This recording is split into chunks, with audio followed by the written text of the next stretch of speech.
marchande de pourpre de la ville de Thyatire, était une femme craignant Dieu. Et elle écoutait. Le Seigneur lui ouvrit le cœur pour qu'elle fût attentive à ce que disait Paul. Lorsqu'elle lui était baptisée avec sa famille, elle nous fit cette demande. Si vous me jugez fidèle au Seigneur, entrez dans ma maison et demeurez-y. C'est une femme qui a écouté Paul. Elle l'a écouté parler. Et à un moment donné, son cœur s'est ouvert à ce que l'évangile était, par rapport à l'évangile. Et donc, du coup, elle a accepté l'œuvre de Dieu dans sa vie. Elle a accepté Jésus. Elle a laissé rentrer Jésus dans son cœur. Et là, il nous est dit, parce qu'on ne parle pas du tout de sa famille à elle, on parle que de Lydie, de elle. Mais parce qu'à un moment donné, elle a laissé rentrer Jésus dans son cœur, alors elle a été une bénédiction pour sa famille. Et là, on peut voir que toute la famille a été baptisée. Toute la famille a dit, mais moi je vais suivre Jésus, je suis ce sauveur. Et elle a été une réelle bénédiction pour sa famille. Oui, ma sœur, tu peux réellement faire la différence dans ta famille. Tu peux faire la différence dans ton couple. Tu peux faire la différence auprès de tous ceux qui sont autour de toi. Mais une seule chose, Dieu nous dit, mais garde ton cœur plus que toute autre chose. Parce que c'est de ton cœur que va jaillir la vie. Dieu veut te remplir de son esprit pour que tu puisses, toi, communiquer la vie autour de toi. Non pas la vie parce que tu sais être une bonne mère, mais la vie parce que Jésus t'a touché. Et tu communiques cette foi, cette vie de l'esprit qui permet à tes enfants, qui permet à ton mari, à ta famille, d'être bouleversé parce que Jésus a bouleversé ta vie. Donc automatiquement, tu le communiques. Gardons ces exemples dans nos cœurs. Rappelle-toi d'où tu viens et ce que Dieu a déjà fait pour toi. Parce que nous savons qu'il y a des personnes au milieu de nous qui vivent des moments difficiles. Ils sont au bord de tout lâcher. Alors je ne sais pas si ça vous est déjà arrivé à vous. Moi, ça m'est déjà arrivé. À un moment donné, de se dire, la difficulté est trop grande pour moi. Je ne vais jamais y arriver. Je ne vais jamais surmonter la difficulté que je viens de rencontrer là. Et je me rappelle de ce temps où avec mon épouse, on était jeunes mariés, on voulait avoir des enfants, et pour moi, il était impossible, pour nous, il était impossible d'avoir des enfants. Face à ma vie d'avant, alors la machine fonctionnait bien, mais on ne gagnait plus rien. Hein, vous comprenez, hein? Donc voilà.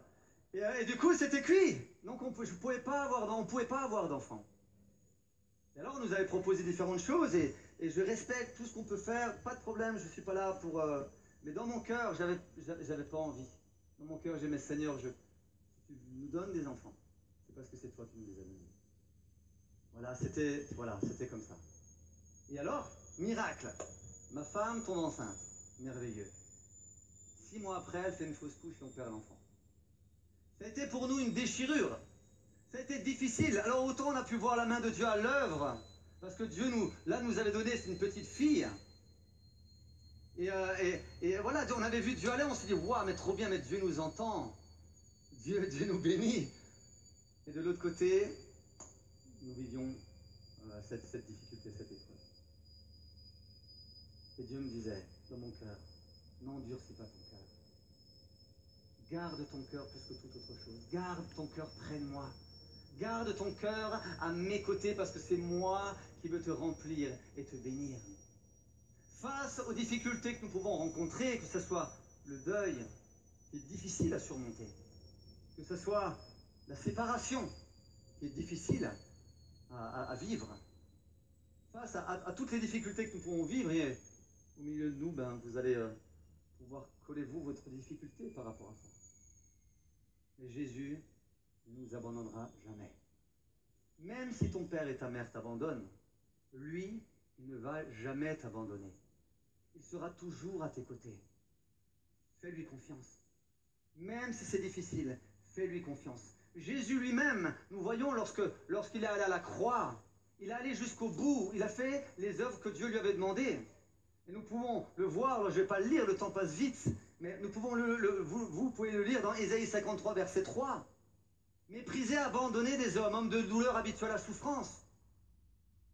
Il n'avait ni beauté ni éclat pour attirer nos regards. cependant il est mort pour mes souffrances, pour mes difficultés à moi. Jésus avait déjà tracé le chemin des difficultés que moi j'allais vivre. Et il me disait, mais ne t'inquiète pas, je suis aussi passé par là. J'ai aussi vécu des souffrances. Et je comprends tes souffrances. Je comprends tes souffrances. Et Dieu, des fois, Jésus, des fois, pleure face à des décisions qui sont prises. Mais Dieu nous laisse libres. Tu es libre, mon frère, aujourd'hui. Ou de rester avec ta femme ou de partir. Tu es libre. Nous sommes libres de nos actes, chacun d'entre nous. C'est ce que je disais toujours le jour où je suis devenu chrétien. Jésus est venu me libérer de la drogue. Il n'y a plus personne qui va venir m'enchaîner. Même les hommes de Dieu. J'ai donné ma vie à Jésus pour que je sois libre. Celui que le Fils a franchi est réellement libre. Alors tu es libre de tes choix, mais réfléchis juste à une chose. Les conséquences. Les conséquences les conséquences vont impacter la vie de tes enfants, la vie de ton épouse, la vie de ton entourage. Il y a des fois, on est tellement pris par nos difficultés qu'on se dit « mais j'ai envie de tout jeter à la poubelle en une fois ». Et on oublie toutes les conséquences que cela va engendrer. Jésus est passé par là. Jésus est passé par la tentation aussi. On est tenté. On pense des fois que l'herbe est plus verte chez notre voisin que chez nous. Hein. On pense de dire oh, ma femme, j'en peux plus, quoi. Ou mon mari, j'en peux plus, mes enfants, j'en peux plus. On aurait envie de tout envoyer balader. Mais Jésus lui-même a été tenté par cela. On peut le lire, enfin, je ne vais pas vous le lire, hein. Mais dans Matthieu 4, verset 1, le diable est venu tenter Jésus. Le diable a essayé de lui mettre des pots de banane sur son chemin. Et le diable, il n'a pas réussi. Mais quand même, il est dit, dans Luc 4, verset 13, après l'avoir tenté de toutes ses manières, le diable s'éloigna de lui jusqu'à un moment favorable. Jusqu'au moment où il y a de nouveau une faiblesse. Jusqu'au moment où il y a de nouveau un moment donné où on baisse notre garde. Et là, le diable vient et te met une bonne droite pour que tu sois couché par terre. Au temps favorable, le diable est venu même avec Jésus. C'est lorsqu'il a eu faim. C'est ce que la Bible nous dit. Il a commencé à avoir faim. Et c'est là où le diable est venu. Et là, il a commencé à le tenter.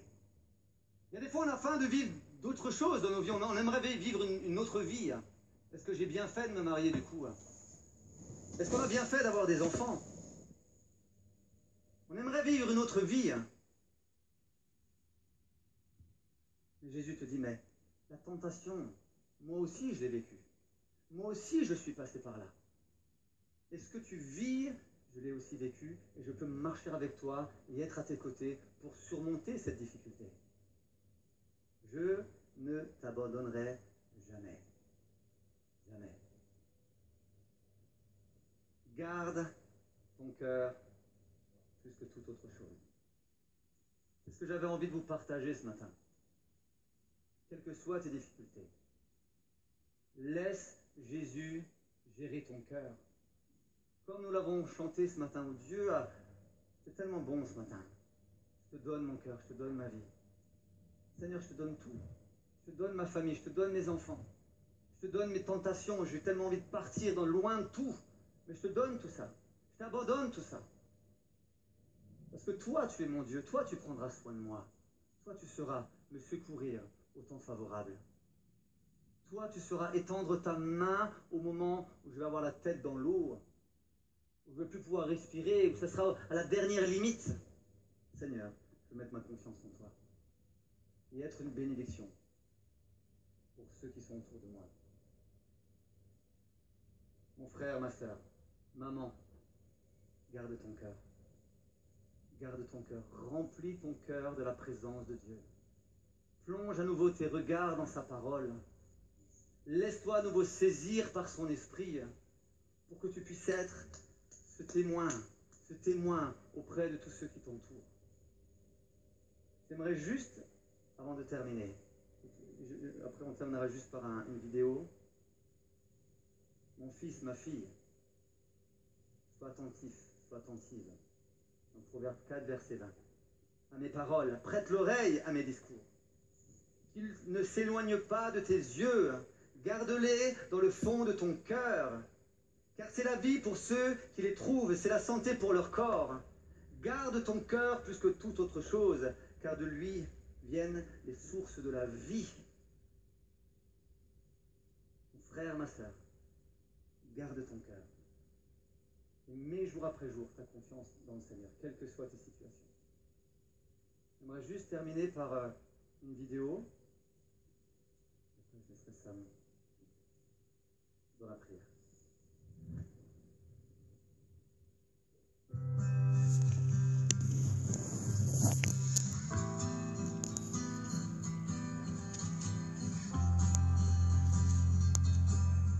I'm a perfectionist, and so that's hard with kids.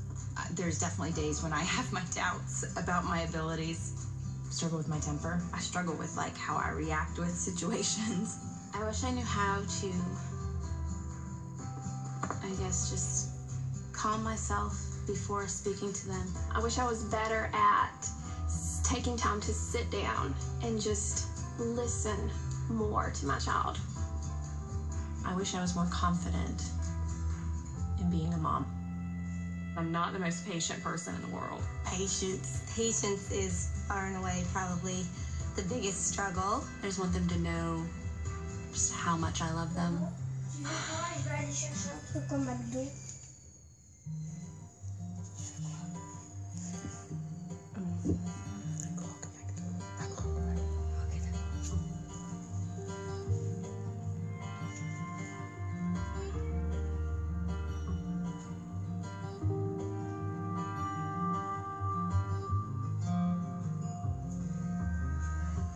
My mom is totally awesome.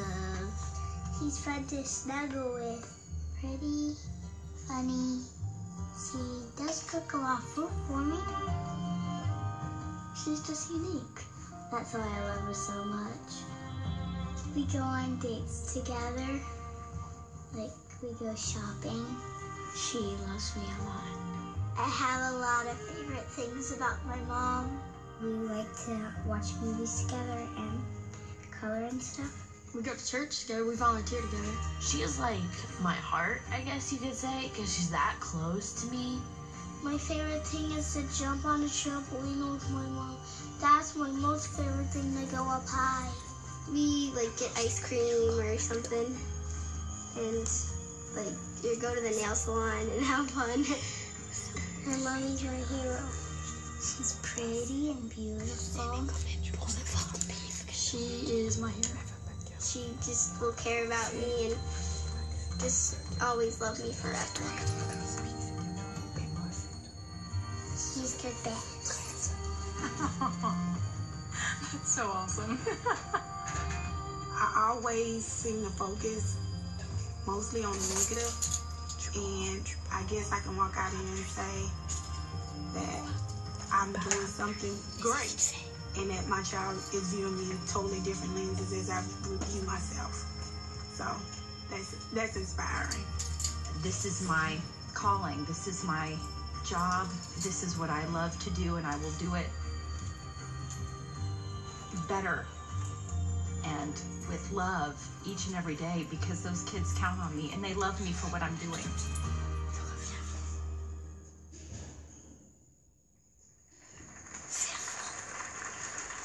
Amen. Fermons nos yeux un instant et prions ensemble.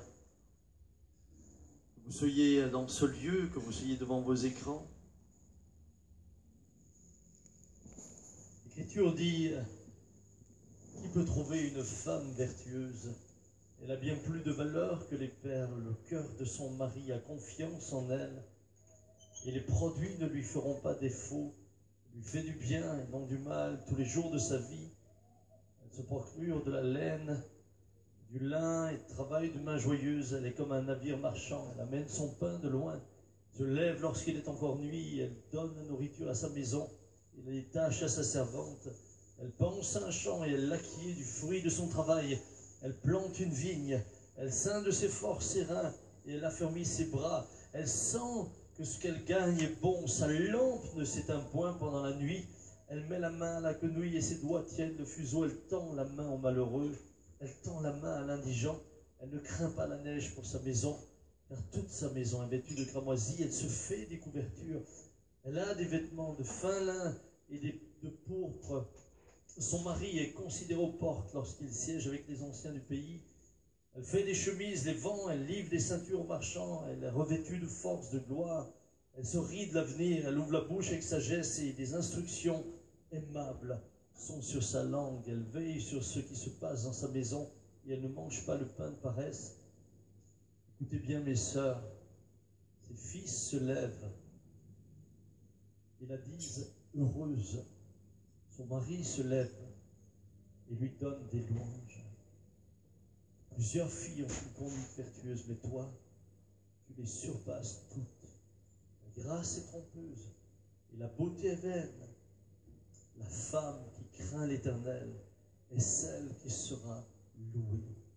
Pendant que nos yeux sont fermés, mes sœurs, je vais vous dire quelque chose et rejoindre ce que Jérémie vous a dit. La femme qui craint l'Éternel sera louée. Je sais à quel point vous avez besoin d'être reconnu dans votre service, votre travail, et nous reconnaissons également toute l'importance de votre travail. Mais avant de chercher la reconnaissance de ceux qui vous entourent, manifestez simplement cette crainte de Dieu qui vous conduit alors à être une vraie bénédiction. Et c'est vos propres fils et vos filles qui se lèvent et qui vous louent.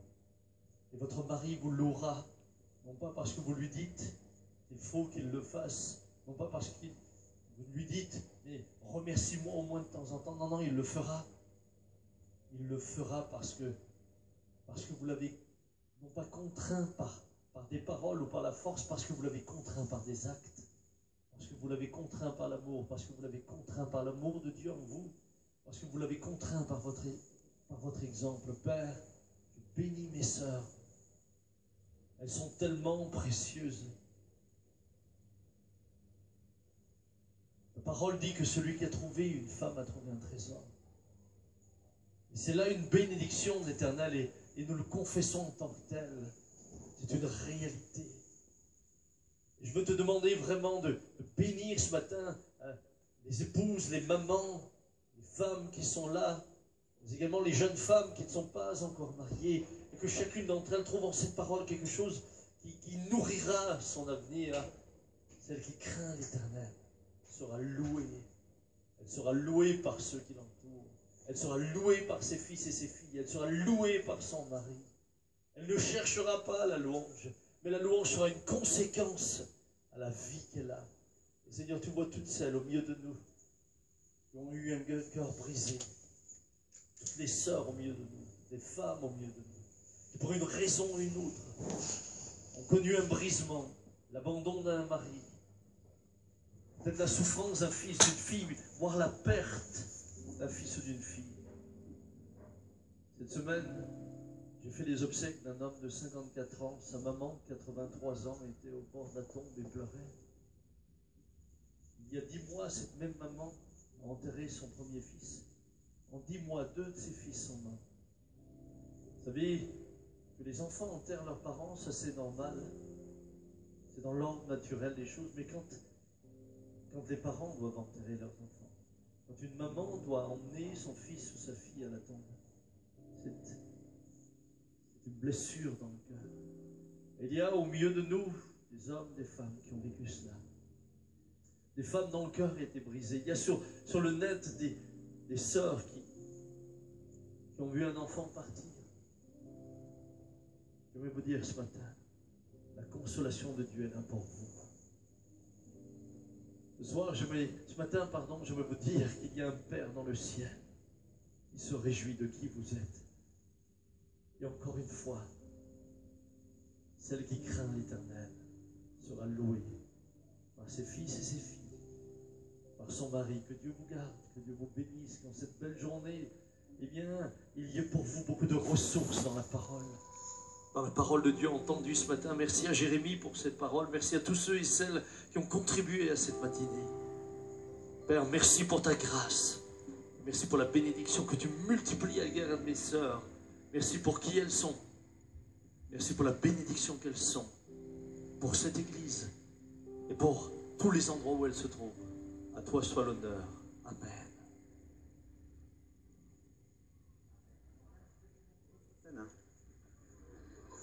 Juste un petit peu plus. Soyez bénis. Soyez bénis de tout mon cœur. Soyez bénis. Que Dieu vous encourage aujourd'hui. Et faites un gros bisou à votre chère et tendre épouse. Et souhaitez-lui bonne fête, maman. Et là, on voudrait aussi vous le fêter avec tous ces beaux sourires, ces beaux enfants. Et on voudrait vous chanter un chant, tous ensemble.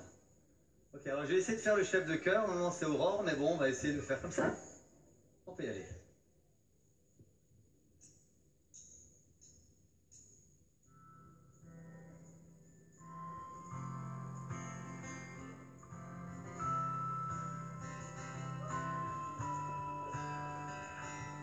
Seigneur, je viens près de toi pour te prier de garder ma famille. Seigneur, je viens près de toi pour te prier de garder ma famille. De garder ma famille. Dieu, tu es roi de la terre, le créateur de l'univers. Je sais que tu veilles sur nous, tu nous entoures de ton amour. Oui, reçois nos vies en retour. Reçois nos vies.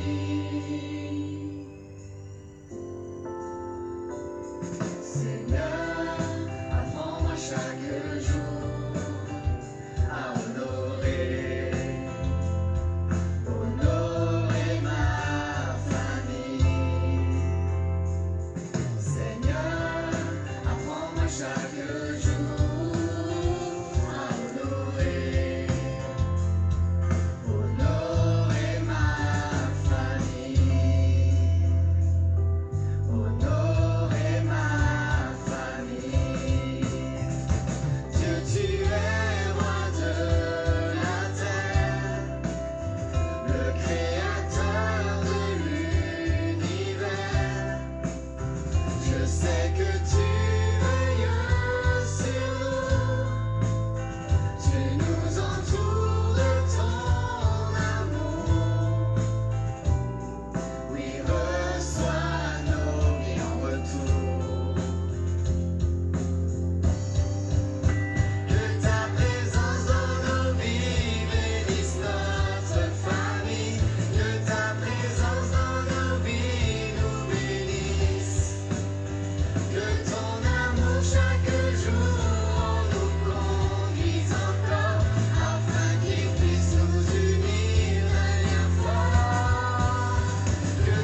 faire un truc ensemble.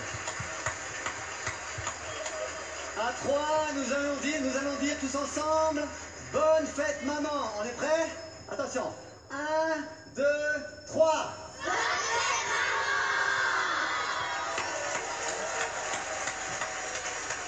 Soyez bénis, bon dimanche. Soyez encouragés. Alors on va mettre un petit peu de temps pour sortir nous, hein, mais soyez bénis. Ok. Les 5 ans, 4 ans.